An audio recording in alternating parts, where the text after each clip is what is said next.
You're gonna talk about Disney while wearing a Jurassic Park shirt? Yes. Yes, I am. I'm a rebel.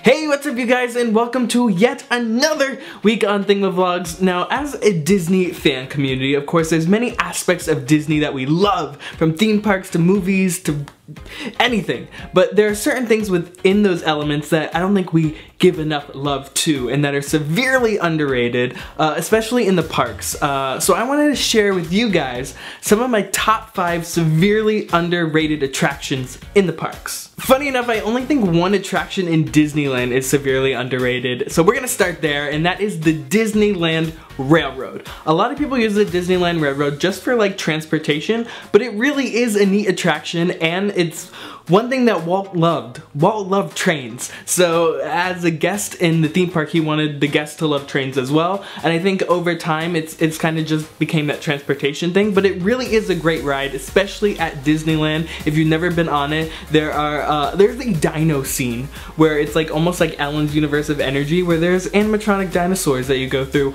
on this train, which I didn't even know about because I've only like went in the Magic Kingdom one, which is just around Magic Kingdom. But there are actually scenes within the Disneyland one, so it's freaking cool. And not a lot of people go on it. Unfortunately, it is in refurbishment right now, but I definitely think the Disneyland Railroad is severely underrated. So next time you're in Disneyland and it's open, take a ride on it, because Walt loved trains. My next two are over in Epcot in the Future World area in the Land Pavilion. There's an attraction called Living with the Land. Now, I love this attraction. I don't know why. It's not even really Disney related. It's basically this slow moving boat ride that takes you through farming in other cultures and how they farm. And there's a greenhouse area where Disney shows you how they grow their vegetables and hydroponics, and they have like fruit and pumpkins that are shaped into Mickey forms, and there's like a breeding farm for fish and all this cool stuff. And it's very educational as part of Epcot's message, but I love it. It's a lot of fun if you've never been on it. It's very cool to see how things grow. Moving on over to the World Showcase in Epcot, there is an attraction called the American Experience. Now this is a show, but it's probably the best use of animatronics than I'd say anywhere throughout any other parks. There's huge sets, huge animatronics, and they tell the story of history of America through very important people who shaped the culture throughout the time, and I think it's a beautiful show. There's one point where there's like an animatronic lasso, and the way these sets move, it's kind of crazy how they do it. They actually do a tour under the stage if you want to do that as well, and it's just crazy to see, but I would highly recommend it. It's a good amount of length, so you get to get out of the heat, and the theater is beautiful as well, so check it out. Plus, I'd like to add that I'd probably prefer the American Experience over the Hall of Presidents.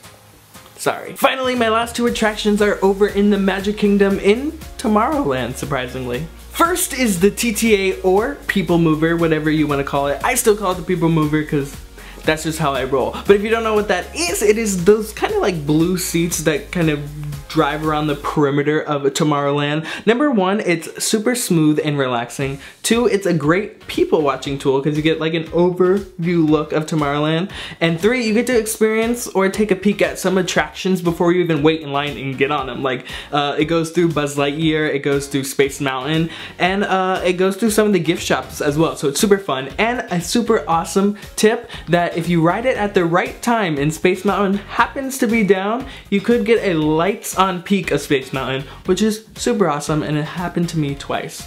So just gotta get lucky. And maybe you already guessed it by now, but my top underrated attraction is the Carousel of Progress. Now you might be saying, that's not underrated, everyone loves it.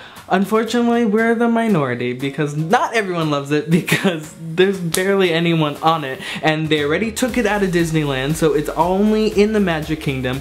And the reason why I think this attraction is so special, especially if you're a Walt Disney history buff, is it was one of the first things of the World Fair. It was Walt's like baby project aside from Small World, and the song itself, written by the Sherman Brothers, just takes you back to that time and that beginning, and I think it's a great attraction not only in the Walt Disney history, but also a great attraction in general, as it shows how the American culture progressed throughout time. And obviously it's a little outdated by now. Maybe we should do a little 2020 section to it, but I still think it is a classic attraction, and it's severely underrated, unfortunately, and I'll be really sad if it ever left, so hopefully that never happens. But thank you guys for watching. Hopefully you enjoyed this video, and if you did, give it a thumbs up and make sure to subscribe to Thingamavlogs for more Disney content, and let me know what you think of my list of underrated Disney attractions. And if you have any attractions that you think are severely underrated, let me know down in the comments below, and I will see you guys next week. Bye!